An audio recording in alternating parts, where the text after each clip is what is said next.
Now tuned in to the show where you learn the discipline to show up day after day to do the work, the confidence to put yourself out there boldly and authentically, and the mental toughness to continue showing up, doing the work, putting yourself out there, even when the success you've expected to achieve has yet to be achieved. And on top of all this, you get a huge dose of personal initiative. That's the go-getter energy that moves me, you, him, her, them, and they to go make things happen instead of waiting for things to happen. And what we do here, after all of that, we put all this together into one bundle, one package, one mindset, one method, one philosophy, one book, one university, one show. This daily, yes, you heard me, daily masterclass that is called Work on Your Game. My name is Dre Baldwin, also known as Dre All Day, and welcome to the show. And today's topic is how to find your voice. Now, I made this one here today is specifically for the anyone out there who's looking to build a brand. You're looking to get your name known out there in the world, period. Whether you're doing it online, whether you're doing it in person, you're probably going to do a combination of both. You're just trying to figure out, how am I going to say what I'm going to say? How am I going to put myself out there? How am I going to, put my stamp on the world and get people to know who I am and what I'm about and what I'm representing, and just have that presence that people remember me. They notice me out of the crowd of other people who might be talking about a similar thing, or they might look the same way, or they're from the same place, or they're copying me, or I'm copying them. How do you make yourself stand out? Back in masterclass number 1239, I told you that people crave authenticity. And to be authentic in life, to be authentic, especially when you're putting yourself out there, we all got to put ourselves out there on some level at some point in our lives if we're going to get the most out of ourselves, if we're going to reach our full potential. You're going to need your voice. And when I say finding your voice, it doesn't necessarily mean that you have to be speaking. It doesn't mean you have to be on a mic doing a podcast, or on camera doing YouTube videos, or dancing on TikTok, or taking pictures, or any of that. Finding your voice means your authentic communication style, the way that you communicate to the world. That voice might be if you paint pictures, just the way that you do your paintings. If you're a sculptor, if you're a singer, if you're a writer, just the way that you communicate to the world, the way that you put yourself out there to the world, that communication, that's what I mean when I say finding your voice. So whichever way you're going to communicate to the world, this framework that I'm going to share with you here today is how you actually make that happen. So any of you who feel like you have something that you want to offer the world, you feel like you have some skill and some game that really will be valuable to a lot of people, but you haven't yet kind of hit that tipping point of finding that audience of people who really buy into you personally. Maybe you notice there's an audience of people who buy into the thing, but they haven't really bought into you, so that they could maybe get it from anywhere and you just happen to be one of many. Today is going to be specifically important for you, finding that voice so that you carve out a space to where when people want what you offer, they only want it from you. They don't want to just get it from wherever they can get it. They want it from you specifically. So if you're interested in that, turn your volume up and listen closely. Take notes, as a matter of fact. Point number one, the topic once again is how to find your voice. First thing you got to do is understand that there is a discipline involved in this. 10,000 hours. The first point is 10,000 hours. In episode number 63, I talked about the 10,000 hours rule and you. If those of you who are not familiar with this rule, it was first coined it was branded by Malcolm Gladwell in his book, The Tipping Point, but it was first coined, as far as I know, by a guy named Anders Ericsson, who was a philosopher who said, or maybe he's a researcher, maybe not a philosopher, but I don't know what he did for a living. He was a professional who said, when people become proficient, they get to the level that they are one of the best in the world at what they do, it usually happens around or after the point that this person has spent 10,000 hours in on-purpose practice, purposeful, direct practice in what they're doing. And understand that 10,000 hours does not mean just doing something for 10,000 hours randomly. It means you have purposeful, directed practice, meaning you are getting feedback from someone who knows what they're doing. You are training. You are following a specific process and plan to get better at doing what you're doing. For you to find your voice in this world, in this life, you got to put in your 10,000 hours. Now, it doesn't necessarily mean you have to count up to 10,000 to find your voice. What I mean here is you got to put time into expressing yourself and sharing what's inside of you so that you can then identify what connects best with your audience, along with what feels best and what feels most authentic to you when you're sharing it. That was a long sentence, so let me say it one more time. You had to put the time into expressing yourself and sharing what's inside of you. You got to put yourself out there often enough that you start to get enough feedback internally and the external feedback that allows you to identify what is connecting best, what audience am I drawing, and what feels best and most authentic to me when I'm sharing it. Those are 3 things you're going to learn as you continually put yourself out there. But if you're not putting yourself out there often enough, it will take you too long to get this information.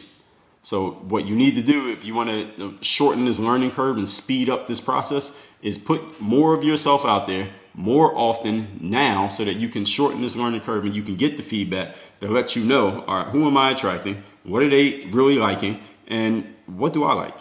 When you find the mix of all 3, you're attracting the audience that you want, you are sharing the things that they want, and you feel good in doing it, then you've hit the sweet spot.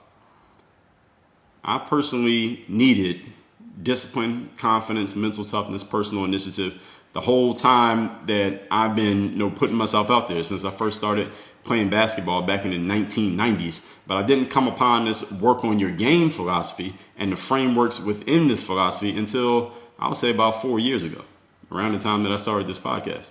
There was a whole lot of other stuff that I had put out there, a lot of other things that I had done, and I had needed discipline in all of them. I needed to be confident. I had needed to be mentally tough, and I definitely had to take initiative, but I wasn't able to put all those together and create a framework and have a process in place and be able to share it with you and tell you, hey, this is what you get. We start here, then we do this, this, this. I wasn't able to put all that together till, again, like maybe 4 or 5 years ago. I'm telling you that to help you understand that even though I've been in the game for a while, I had to put my time in before I found that sweet spot that made the most sense. Even now to this day, we still tighten up processes. We still tweak things as we go, even though I've been in the game as long as I've been in the game and I've found an audience and I found the right message and I found a way that I want to disseminate it and get it out. But there are still changes that we can make, and who knows? We can still overhaul certain things if we feel like they're not working the way we want them to work or they stop working. Who knows what's going to happen in the world? People change. Right? The audience may change. What people want may change. The way we get things out there may change, so we may need to make changes along with that. So you're never a completely finished product. There's always work that can be done, but you have to put the time in to find what is working for you. What I want all you to understand, and in the time that I've put into the game, I've written hundreds of thousands of words on paper, mostly digitally, but you get what I'm saying. I've spoken millions of words on microphones and into cameras, and that time investment allows me to know exactly what I want to say, exactly how I want to say it, and who I should be saying it to. And I know when I'm talking to someone who is just not going to land with. I know when I'm talking to someone with whom it is going to land. And the more people I talk to, the more I learn about, all right, what message is reaching what ears? All right, who's retaining what? What parts of this message is getting to certain people? What parts are people completely missing? What parts can I just throw out because nobody's really paying attention to it, even though I like it? These are all things that you learn over the time that you're putting the time in. But you have to be putting the time in to get this feedback. If you're not putting the time in, how would you ever know any of these things? So this first point is you just got to put the time in. All right, this is the discipline of the game. And this part right here is the first point because it'll filter out the most people as well. There are a lot of people out there who want to find their voice, but not everybody's serious enough about it to stick with it long enough to actually find it. I'm telling you right now that it's a 10,000 hours theory. Again, I'm not saying it's going to take you 10,000 hours. Maybe you do it in 5. Maybe you'll do it in less time, but understand it's the mentality of the 10,000 hours that I want you to take from this point. The mentality of, I just have to keep doing it. I got to keep plugging away. I got to keep putting myself out there. I got to keep sharing what is within me. I got to keep putting it out to the world so that I can start to learn and continue to learn what's working and what's not. That's the point of the 10,000 hours thing. You don't have to actually count it out. Point number 2. The topic here today is how to find your voice. Number 2. Now, your challenge right now may be, well, Dre, look, the thing that I'm trying to do, is a lot of competition out there. There are a lot of other people already doing it. There are other people already talking about this thing. They are better than me. They are bigger than me. They got a bigger audience than me. They have written books. I haven't written any books. They got a show and a YouTube channel. I don't have a show or a YouTube channel. It look like they got a photographer and they got a staff. I don't have a photographer. I don't have a staff. It's just me. How am I going to compete against all these other people who are so polished and so perfect and so they just got everything in place? I don't have anything in place and it's just me. What am I going to do against those people? If you have that challenge, here's the answer. I want to let you know that you are correct, that it has been done, that other people are already doing this thing. There are already other people driving in the same lane as you, and they are way ahead of you, almost to the point you can't see them anymore. But understand that the thing that you're offering, while it has been done, it hasn't been done by you. While other people do offer it, you haven't offered it yet. While there is someone else talking about it, you haven't spoken yet. What this means is this. Finding your voice does not mean that you have to come up with some completely new idea fresh out of the magician's top hat. There are many people who talk about wildlife photography, plant-based cooking, and alternatives to college. But nobody has said any of those things the way you would say it. Nobody's talked about wildlife photography the way that Dre Baldwin would talk about wildlife photography, and maybe never will because that's not what I'm interested in. Nobody's talked about plant-based cooking the way you would talk about it. So if you got into that game, you wouldn't be the first person to talk about plant-based cooking, but you're the first one to do it the way that you're doing it. Alternatives to college. There are plenty of people talking about that, but each one of them can be unique. Hopefully they all are. They're probably not, but you get what I'm saying. Nobody has said the thing that you're going to talk about the way you would say it, even though there may be 1,000 competitors in the space, quote unquote competitors. They're not really your competitors because you're not competing on information. You're not competing on the topic. You're not competing on the duplicatable details of what you're offering. If I was to come out and brand myself as a motivational speaker, for example, I'm not competing on the actual substance of the motivation. That's not what separates me from the next motivational speaker out there. What separates me is the way that I share what I share. It's what I'm saying. It's my voice. It's my look. It's my presentation. It's my energy. It's the things that make me different from the other people that actually make me stand out. It is not the information itself. I mean, if you're looking for motivation, there are 1,000 different people, 10,000 different people on YouTube or Instagram or Twitter or all of the above right now that will get you motivated if you go listen to or read their message. They will all succeed at it. Every single one of them, all 10,000. So how do you know which one you want to listen to? How do you know which one to subscribe to, which one to read, which one's book to buy? It's based on the voice of the person. It's their voice and their presentation and what they're sharing that gets you interested. Some of you, when you're looking for something that's motivational or inspirational, you want to look for someone who looks like an athlete, who's in great shape. They got six-pack abs and they take pictures with their shirt off and they're staring at the camera and like cussing at you. They're basically beating you down verbally and telling you what you need to do and tell you how you're an asshole for not doing what you're supposed to do. And you love it. You buy into these people. And some of you, when you hear somebody talking like that, you get pissed off. You're like, who is this person to be talking to people like that? I don't like this. I would never listen to this person. I would never buy their book. I would never subscribe to anything they have going on. And that's great. You know why that's great? Because it creates a lane for everybody, both of those people and everyone in between. So understand that finding your voice is not about you need to have better information than somebody else. Nobody cares about information, ladies and gentlemen. In case nobody told you, nobody cares about information. What people are buying into is your voice, especially when you are branding yourself as the attractive character. You're the star of what you're offering. Nobody cares about your information. We get information anywhere. Your voice, even in a crowded space, can be a breath of fresh air in that space, even though there's plenty of voices there already. All right, all those stale voices that have already been there for years, you could be the breath of fresh air coming in and offering people something new. Another benefit of this understanding that even though it's been done already and there are people already in that lane, but you're going to step into it. Here's another benefit of there already being people in the lane that you want to get into. When there are already so many of them in the space, it tells you two things. Number one, you can look at them and look at what they're doing, what they're offering, and you can see what is tried and true. You can see what is already accepted. What ways are people already putting themselves out there? And you can figure out a way to kind of throw shade at that, throw rocks at what they're doing. Don't trash them and try to become their enemies, but you could throw shade at it and say, well, yeah, they're all doing it this way, but I'm a little bit different. Look at this. Look at the way that I'm saying it. Look at the way that I'm presenting it. I'm going to take the things that they never do, and I'm going to actually do them. So that's one benefit you get, because you can already see what everybody else is doing. So they're punching, you could be the counter puncher. Okay? Mike Tyson, he's a classic. Any of you who knows boxing, Mike Tyson was a great counter puncher. That was what he did. He would get in the boxing and he would wait for his opponent to throw a punch. Then he would duck their punch, and then he would devastate them with his punch. He was a counter. He wasn't just coming in throwing haymakers straight up. He would wait for you to throw a punch, make you miss, and then he would counter punch, and that's when he would knock you out. So you can be the counter puncher to the competitors in your field, see what they're already doing, and then you can do something that counters what they're doing. And the other benefit that you get when there are already a bunch of other people in your lane is that there's a market for what you're doing. If you want to be a motivational speaker and you look on YouTube and you see there are 3,000 motivational speakers thriving with big audiences, that's telling you something. It's telling you, number one, there's a lot of competition out there. There's actually three things it's telling you. Number two, it tells you what's tried and true. You watch enough of them, you're going to notice a lot of similarities in what they're doing. And the third thing it's going to tell you is, damn it, there are a lot of people who will pay for motivation.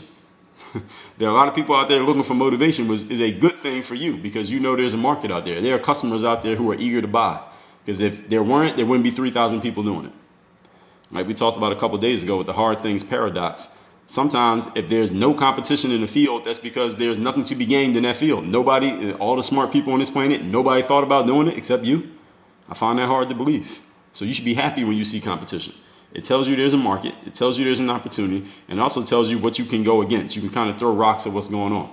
I'll give it an example of that one, throwing rocks at what's going on. 50 Cent, in his book, The 50th Law, that he wrote with Robert Greene, he talked about how after he got shot, he was listening to the radio while he was recuperating from his gunshot wounds, and he was listening to what was passed off as gangster rap music at the time. And what 50 knew, because 50 was actually in the streets, unlike some of the rappers who were rapping about being in the streets, he noticed that a lot of the gangster rap music was very packaged, it was very soft. There were rappers rapping about stuff that he knew. 50 knew from his own experience in the streets that the stuff that these quote-unquote gangster rappers were rapping about was not true. He knew they weren't really telling true stories of being in the streets, because he knew what it was like to be in the streets. And he realized while he was listening to these fake gangster rappers that he had an advantage that none of them had. He had the actual bullet wounds to prove that he had been in the streets. He had real, authentic credibility that he didn't have to talk about. You could just look up his story and see that he had been in a hospital bed, damn near dead from gunshots. He was an actual gangster rapper, and he had the proof that he was a gangster rapper. So he could go out, take the people who were posing as gangster rappers, and he could kind of throw rocks at them and say, well, listen, all y'all talking about being gangsters, but where's the proof? Here's my proof. Here's bullet wound number 1, 2, 3, 4. He had proof that they didn't have, and none of them could do anything. I don't think any of them wanted to do anything to get the kind of proof that 50 had. So he had an advantage that none of them could replicate. Even though he wasn't the first gangster rapper, he wasn't the last. Actually, he might have been the last gangster rapper. He wasn't the first one, though. All right, there was a market for it, and when he came out, he started eating that market up, because people said, damn, all right, this guy, all right, the stuff that we listen to in rap songs about shooting and killing and violence, all right, this guy actually lived through it. All right, we know he's telling the truth. And it sold, didn't it? Did pretty well. Point number 3. Today's topic is how to find your voice. The third thing you can do is say what you're afraid to say. What are the things that you've been holding back from saying? I have people that I work with, currently work with, and I have worked with in the past, and I'm sure there'll be more in the future, who have things that they want to say. They have a message that they want to get out. There's a way that they can carve out a space in their field.